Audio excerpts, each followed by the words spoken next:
Welcome back to coverage of the NFL Draft Combine. The quarterbacks are in action here today, and right out in front there, leading the rest of the QBs onto the field, is one of the most intriguing prospects in this year's draft.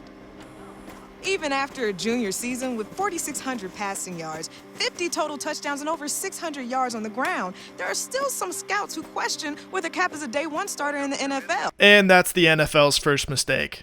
Never question the Italian stallion. Tony Del Vecchio is the most beloved icon in this channel's storied history, and I'm giving him an update today in Madden 24 Superstar mode. You've been asking me to stir the sauce for about a year, and guess what? I'm stirring.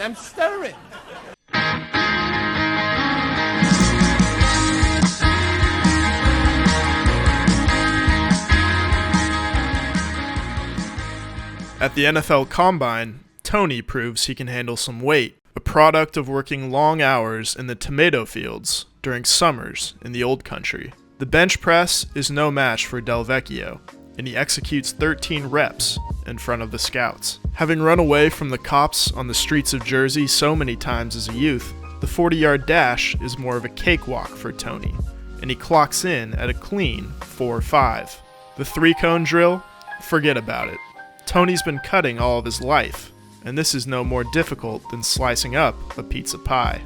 And during the throwing session of the Combine, Tony shows off his pinpoint accuracy, hitting receivers in stride. But his long ball? Well, he never cared much for deep dish anyway. His intellect is a sight to behold, and Tony nails all 10 questions at his interview, showing that Rutgers diploma is no fugazi. He's hoping to stay in Jersey, but on draft night, it's Seattle that comes calling, and Tony is the newest member of the Seahawks. There's a million coffee shops in Seattle, and when Tony comes to town, they'll have to get used to serving espresso. Tony's first NFL start comes at home, in front of the 12s, where he'll face the Los Angeles Rams. He's going head-to-head with Seattle's old number 7, Geno Smith, a fellow Italian man. In the tight NFC West, there's little margin for error, and even though it's week 1, this game will kick off what should be a close race. But on the second play of the game, Tony has a welcome to the NFL moment, courtesy of a future Hall of Famer. And in the city of grunge music, Aaron Donald is playing all the right notes. Just one play later, Tony experiences the opposite of Nirvana. And in the first half, the Seahawks are digging themselves quite the hole. Even Courtney Love couldn't kill the Rams' momentum on defense, and LA is sending an even flow of pressure to bring down the Italian stallion in his first NFL start. Tony throws a second interception of the first quarter as the Rams go on to extend their lead. And after he finally finds a connection with his wide receiver Tyler Lockett, Aaron Donald takes the key and says, "Now yous can't leave." Tony is pushing daisies, while Donald is pushing up against greatness. The second half starts much like the first, and Donald treats Tony to yet another dirt nap in front of the home crowd. In the fourth quarter, Tony throws his third interception of the game. This time, it's a pick 6. And if he keeps playing like this, there's some bettors back home that'll have him in cement shoes at the bottom of a lake. This game may be out of hand, but there's still plenty of time for Tony to find his footing. He's throwing with timing, rhythm, and accuracy.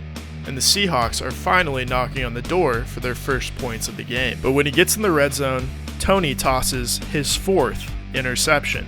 He's officially been visited by the ghost of Rich Gannon. For young Tony Del Vecchio, his NFL debut couldn't have been any more of a disaster. But there is sauce yet to be stirred, and redemption waiting for him in the Motor City. Tony and the Seahawks are playing their second game of the season at Ford Field, where they'll face the Detroit Lions. And Tony quickly proves that he's got his own set of wheels. After a calamitous game against the Rams, Tony's put the past behind him, and his future is looking bright as he develops chemistry with an explosive group of receivers. DK might sound like something you'd see on the periodic table, but Metcalf is in his natural element when he's in the end zone, and Tony throws his first touchdown pass in the NFL. Unshaken by an all-out blitz, Tony climbs the pocket and finds a diving Kenneth Walker for a first down, before finding out that Will Dissly doesn't suck at catching the football. Fullbacks need love too, and John Lovett plows into the end zone to give Seattle their first lead of the young season. But Jared Goff and the Lions answer back, and the score is knotted up at 17 late in the fourth quarter. Toney is showing that he's got ice, not just marinara, in his veins as he moves the ball down the field in the final moments. But an incomplete pass leaves the Seahawks just out of field goal range, and this game is headed to overtime. Toney is doing his best to notch the first win of the season, but disaster nearly strikes when CJ Gardner-Johnson gets his hands on the ball. Once again, Toney is completely unfazed, and he completes a long pass to Will Dissly before the Seahawks lean on the rushing attack of Kenneth Walker. One more shot to Dissly, and Seattle is now inches away from victory. God made fullbacks to do the dirty work, and Lovett saves the day by jumping on a loose ball. One play later, and Toney draws final blood in Detroit. It's over! The Seahawks win it! It took longer than expected, but Toney is satisfied, knowing that he has successfully beaten Goff. Even after win number 1 in the NFL, there's no time to rest on one's laurels, and Toney makes his way to the practice field, where he hones his skills as a passer. It's important to stay focused, because next Monday night, Toney will have his NFL homecoming, a date in East Rutherford, New Jersey, with the Giants. Toney has purchased over 100 tickets for his closest friends and family to watch him play for the first time. And on the first play of the game, he puts on a magic show, using a little sleight of hand on the read option and dashing down the field for 30 yards. Toney uses that getaway from the cop's speed to pick up another first down, but he's a pass-first kind of guy, and he scrambles long enough for Will Dissly to get open in the end zone for a touchdown. Toney might as well be Scott Hansen the way he's dominating the red zone, finding DK Metcalf for another score. Later in the game, with a score tied up in the fourth quarter, Toney hooks up with Tyler Lockett before Kenneth Walker does the heavy lifting on a 40-yard touchdown to give Seattle the lead. But New York just isn't going away, and the score is now knotted up at 24. But all it takes to get back on top is a little pitch and catch with DK Metcalf. He may wear a pacifier as a mouthguard, but make no mistake, this is a grown man. It's 31-all. And this is a shootout, but Toney woke up this morning and got himself a gun. He finds Romeo Doubs to get into the red zone, then fires the game-winning pass to Noah Fant in the back of the end zone. The Seahawks win a thriller, and in his homecoming, Toney has stirred enough sauce to feed the entire state of New Jersey.